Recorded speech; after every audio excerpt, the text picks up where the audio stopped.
বৌদিগুলো শাড়ি পরিয়ে নাভি দেখাও তো, সেসব বৌদিদেরকে বলতেছি আসলে তোমরা নাভি দেখিয়ে কি বোঝাতে চাও ছেলেদেরকে? হ্যাঁ, উপরেরটা গর্ত আর নিচেরটা গোডাউন। বাংলাদেশে নাকি নতুন একটা অসুখ এসেছে, ওটার নাম কি? ভাইরাস একটা, নাম হচ্ছে করোনা।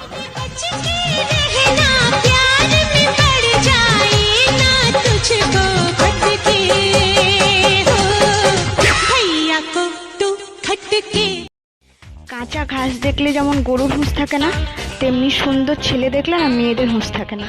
তোমার বউ বলে গেল তুমি মাল খাও আর বউকে মারো, কোনো কিছু কাজ করোনি? কে বলেছে আমি কাজ করিনি? আমি অনেক কাজ করি।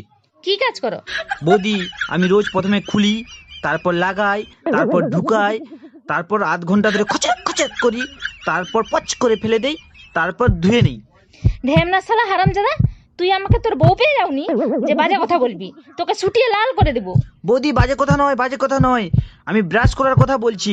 প্রথমে কোলগেটটা খুলি, তারপর ব্রাশে লাগাই, মুখে ঢুকাই, আধ ঘন্টা ধরে খচর খচর করি, তারপর পচ করে থুতু ফেলে দেই, তারপর মুখ ধুয়ে নেই। কি? হ্যাঁ বৌদি। আমি এসব আর করবো না। কেন? আজকে তো আমাদের ফুল সজ্জা। না, মা বলেছে বিয়ের আগে যতজনের সাথে যা করেছিস করেছিস, কিন্তু বিয়ের পর কারোর সাথে এসব আর না করতে। কথাই বলে নদীকে না বলি আটো, নারীকে না বলি খাটো।